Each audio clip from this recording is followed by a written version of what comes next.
Ahora ya estamos conectadas con Geraldine Guerra, ella presidenta de la Fundación Aldea, quien fue reconocida entre las 100 mujeres más influyentes e inspiradoras del mundo en 2022, según la BBC, y también es representante de la Red Nacional de Casas de Acogida del Ecuador. Geraldine, le agradecemos por la entrevista y también reconocemos el esfuerzo diario que es de usted y también de otras mujeres más.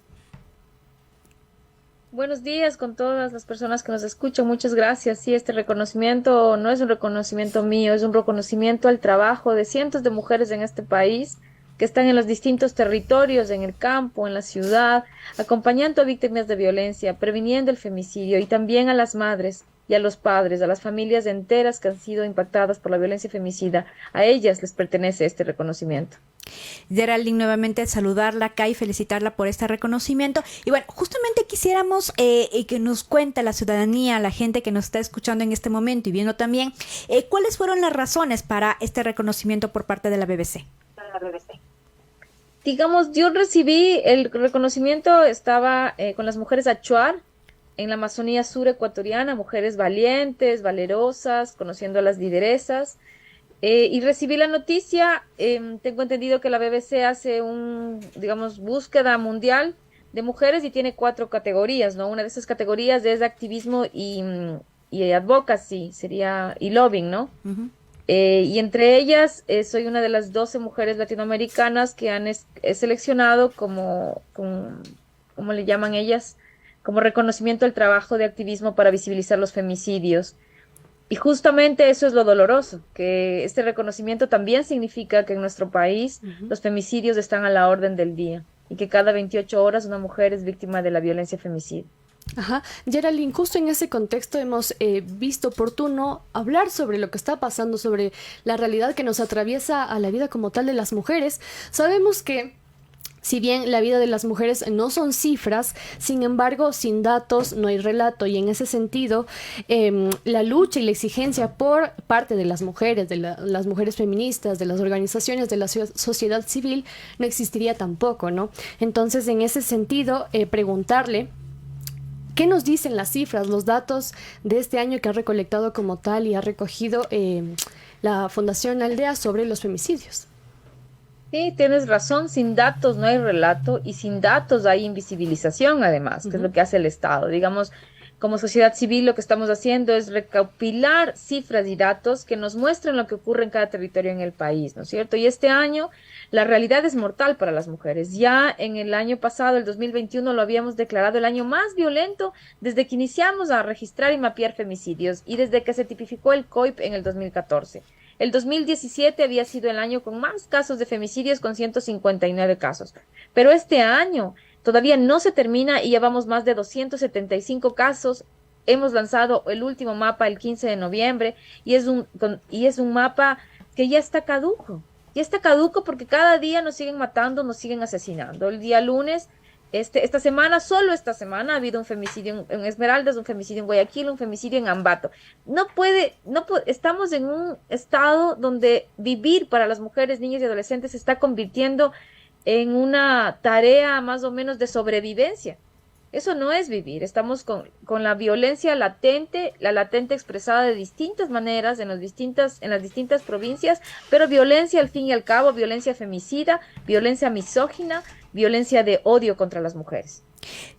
Diga, si no hay acciones fuertes para prevenir los femicidios, no habrá progreso para nadie. Es una de las frases que justamente este reconocimiento de la BBC recoge de ti, Geraldine.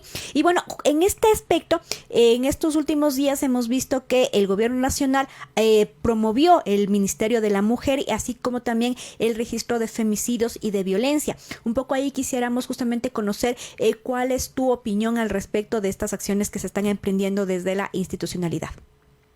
Al señor presidente de la República y a todos sus funcionarios y funcionarias les decimos que ya basta de estar escribiendo en un papel con tinta muerta y letra muerta.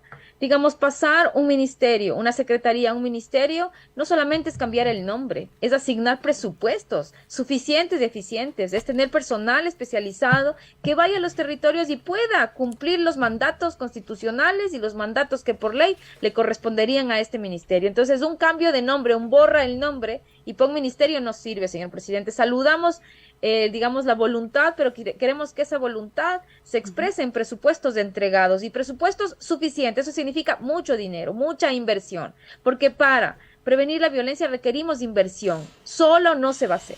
Los equipos del Ministerio ahora de la Mujer, solitos en los territorios, teniendo una trabajadora social para 4 cantones, no van a resolver la problemática. Requerimos personal suficiente, presupuestos suficientes y una acción de ese Ministerio de la Mujer efectiva y eficiente, que es lo que no se da, ¿no?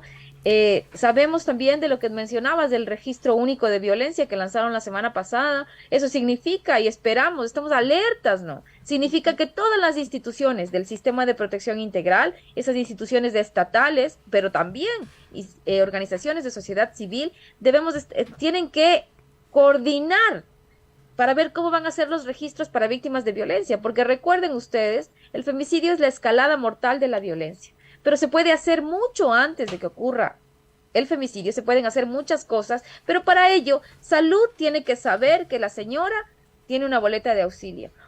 Los docentes de la unidad educativa tienen que conocer que tal vez esa familia está impactada por la violencia.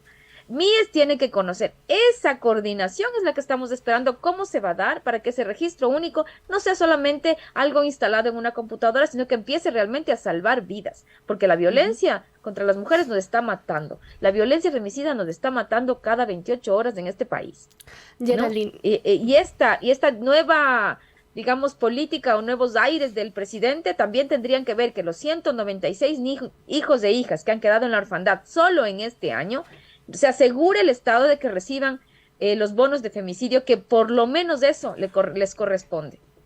Geraldine, en esa línea, justo hace un año veíamos un escenario, ¿no?, donde las casas de acogida y los centros de atención integral exigían presupuesto eficiente, pero también que sea suficiente a tiempo y sobre todo que sea completo para este año 2022. En ese sentido, vimos también que en mayo de este año, como tal, la Secretaría de Derechos Humanos, entonces Bernardo Ordóñez, entregó un presupuesto de $2.189.905 aproximadamente para, como fondos para las casas y los centros de atención integral. En esa línea, preguntarle, Geraldine, ¿cómo ha sido este año para las casas de acogida? Mira, te voy a devolver la pregunta. Estamos esperando, porque ahora con este cambio de nombre de Secretaría de Derechos Humanos a Ministerio de la Mujer, significa entonces que las organizaciones tienen que volver a hacer los cambios. No sabemos qué va a pasar con los convenios todavía. Está la palabra dada de que se van a firmar convenios no solo con casas de acogida, sino también con centros de atención externa. Pero esperamos que primero que esos convenios rijan a partir del 1 de enero, porque digamos, no podemos parar las necesidades vitales y esenciales. En una casa de acogida se atienden y se trabajan las necesidades esenciales de la vida. Por lo tanto, los convenios tienen que ir desde el 1 de enero y eso invitamos a la ministra de la Mujer, Paola Flores, que tome en cuenta esto. Basta de estarnos diciendo no va a ser en marzo, no. La firma es desde el 1 de enero y los presupuestos se reconocen desde el 1 de enero. Pero además no solo se trata de eso, se trata también de que se debería ampliar los servicios, mejorar los servicios y también una aclaración. No es que Bernardo Ordóñez otorgó 2 millones. Esos 2 millones, que son para 20 servicios a nivel nacional o más de 20, no es que 2 millones le dan a un servicio, sino que 2 millones se reparten entre 20 servicios. Esos 2 millones ya no alcanzan, no son suficientes frente a la demanda.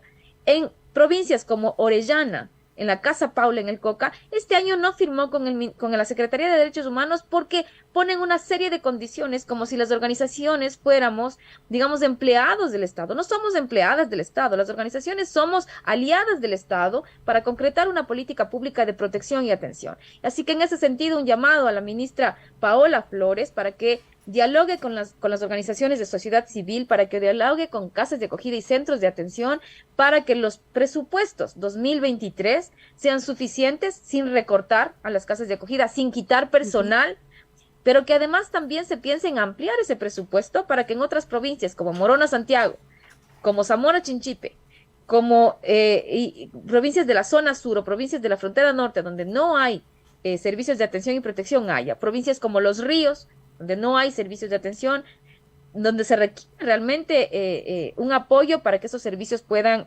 sostenerse, ¿no?